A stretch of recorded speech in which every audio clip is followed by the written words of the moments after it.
Hello, everyone. Ron Zarate here. You're watching Timing is Everything. Welcome to episode 5, Intro to Carry On, within his first chapter. In this episode, I'll be showcasing a song that I wrote back in 1991 titled Carry On. Writing these lyrics in my bedroom and the music separately in my parents' garage, I continue to jam on my friend's guitar that I've discussed in my introduction video. I remember going into the garage, first playing the guitar, and singing some lyrics to what I had with this song. I had been listening to a lot of bands at that specific time that had that clean, classic riff with a distorted lead, 80s metal and hard rock type bands, actually. I was listening to bands like Metallica, Pantera, Poison, Firehouse, Slaughter, Skid Row, Def Leppard, and remember the band Ugly Kid Joe? But slowly something new was coming into the mix. I also had been listening to these two new sounds to me, at least at the time. So let me tell you a little story about that. First, my friend that was learning bass in our band, in our garage band, had an older brother who introduced us to a style of music in which I didn't know at the time, which turned out to be called hip hop and rap. To me, the beats were so cool to listen to. I really enjoyed the melodies and how they flowed over the beats. Two groups that I remember us being introduced to were NWA and Two Live Crew. Yes, two completely different groups. I was fascinated on the lyrical content as I had never heard anything like that before. But mostly, I was fascinated on the beats I was hearing. We asked my friend's brother to dub us a copy of those two groups, but being the older brother that he was, he simply stated, nope, shut the door on us. So we would occasionally sneak into his room when he wasn't there and listen to, the tapes actually that he had, along with other groups in there that he had, like Public Enemy, Ghetto Boys, Naughty by Nature, A Tribe Called Quest, groups like that. During the 6th grade, I was introduced to another new style of music by a friend of mine on the school bus one day after school. He was jamming on his Walkman on the bus as I got on the bus, and I was sitting behind him while he listened to, or actually at the time I was listening to bands like Slaughter. I had my Walkman on. I was listening to Slaughter, the song called "Up All Night." Amazing song, love that song, and actually the chorus, which was played like 3 separate times, was actually played in a higher key the 3rd time around. I had no idea what was happening, but I knew it was being played different. I remember falling asleep to this, rewinding it, fast forwarding it to each of those 3 parts, like every night for I don't know how many nights. So much that I actually busted the tape. So later I had to buy a CD. So back to the story. So I tapped him on the shoulder and asked him what he was listening to. And he tells me, hey, it's a mixtape that my brother made for me of some bands. You want to check it out? I was like, yeah, sure. What bands? And as he proceeded to start to name some of the bands, I was like, whoa, I've never heard of any of these before. So he says, I don't know these bands at all. I'm just listening to them now for the first time.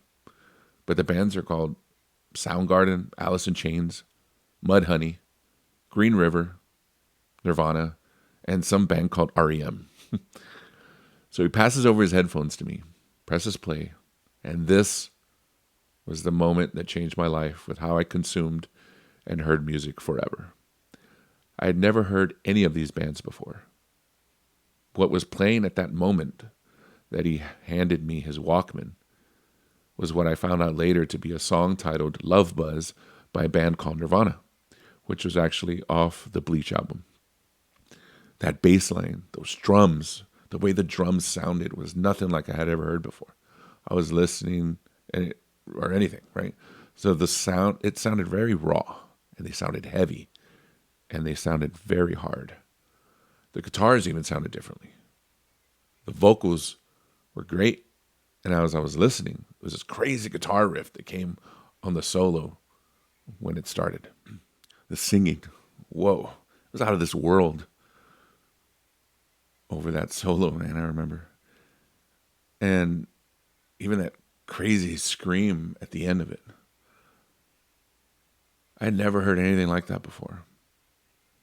Little did I know, the person I was listening to for the first time was a great musician that we will all soon know by the name of Kurt Cobain. I remember thinking, where's this band from? I didn't think they were from the US, honestly. I remember actually thinking they were some foreign band. When the song was over, I gave him back his headphones. They didn't even know what to say. I was left speechless. While I was left to process what I had just heard, I asked him, hey, can you make me a tape of that? And he was like, sure. She brought me a copy a couple days later, and I became obsessed with that sound, with those songs on those tapes. How each instrument was played, how each instrument had its own unique sound. As I listened to the copy of the tape, he wound up making other mixtapes for me with different songs of other bands, these bands included and others, and I felt the need to find out who these bands were. I remember coming home off the bus one late afternoon, running to the TV, switching on MTV, which is actually a real music channel that you can constantly watch music videos of popular music at any given time on any given day. But didn't see anything on there of what I had just heard. So later on, the same music on those mixtapes that I had, and actually the same bands, would be introduced on MTV, and the same music would change that channel forever. But back to the song Carry On. After listening to the music I was listening to, and the tapes my friend on the school bus made for me, over time, I decided to write a song that fused those two sounds together. I knew I wanted to start off soloing, as I would hear on those 80s metal and rock tapes I had, but I felt I wasn't any good at it. I also wanted to add this new rock sound I was listening to as well. So I started off with the clean riff, picking at the guitar, then I added a distorted solo over it. Being 13 and very new at the guitar at that time, I tried my best to come up with a solo. I didn't know how to solo. To me, I felt a solo should be a reflection of yourself and providing an improved melody that would complement the music and lyrics. So I did just that. I made it more melodic than anything. I do remember writing this over one evening on my sister's karaoke machine in the garage. I actually had already previously written this guitar part that I didn't know what to do with. And that sounded like this new sound that I was listening to, actually. So as I played the opening part and where I was picking the notes on the guitar, I remember cutting that off and then throwing that piece in there somewhere. And I stopped playing that and went right into this other piece I already had that also had this new sound to me. But to me, it worked. Didn't know or think anything of it at the time. It wasn't until I put it all together, sat back, and as I listened, I thought to myself, hey, this might work. So I decided to leave it as is. I worked on it a bit more, added a few changes, time signatures on some parts. Then I added the rest of the instruments once I had all the guitars down. Again, his previous two songs, and little did I know at the time about guitar tunings, the guitar was tuned up again. And that's how I wound up recording it. Also, like the previous two songs, I do not have the original recording of it, the karaoke recording, but I do have the original 4-track recording of this song. When I recorded this over the 4-track when I was 15. Again, keep in mind this was written and recorded over 30 years ago. The tapes are original, very worn, of course. So what you are going to hear is the guitars, some drums, some vocals. I had written a bass line at the time, but I was not able to record it as I didn't have that borrowed bass when I recorded it. That was my friend. So you won't be able to hear that bass now, but both the rhythm and the lead parts were written with the same guitar I was using at the time, and I showed you a picture of actually on a previous episode, my trusty electric Washburn. That guitar also went through the same crate amp that was also previously mentioned. The drums you hear on this tape are those same drums that my mother helped me purchase back in 1992 at a local shop that I also described and showed you a picture of me playing that set when I was 14 years old in the previous episode. So here is a 4-track sample of the song named Carry On.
Sitting in my room, wondering if I should light my mind.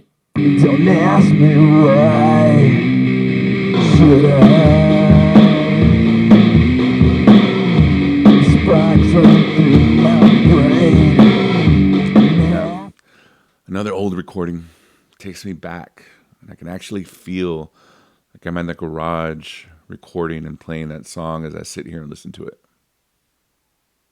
When I was writing the lyrics in my bed, 13 years old, I remember just writing the lyrics, those first opening lyrics. I'm sitting in my room. So I just used that to start it off. And I started to write my feelings, what I was thinking at that very moment. There was no magic formula or special purpose as to what these lyrics meant at the time, other than thinking at that exact moment of me lying on my bed in my room, 13 years old, writing thoughts. I was alone that evening, bored, just writing thoughts on paper. The wasted dream I referenced in the lyrics was the thought of a dream of me being a musician. Because at that point, people would tell me, hey, it's not a career. Also, every person I turned to at that point in my life, I think, they actually thought that was just a teenage phase I was going through. I thought and felt otherwise, though. I also do reference my sciatic nerve pain again as the song slows down. The pain I was in, even though I was lying down on my bed, this pain actually would bring me down a lot. It prevented me from playing sports, actually. I loved to play football, basketball. I was a kid, but couldn't because of the pain. And didn't discover mountain biking until about 4 years later, which actually helped me tremendously. So I ended the song with the lyrics, "Depression's a factor," referencing that same pain and how it made me feel sometimes. So there you go.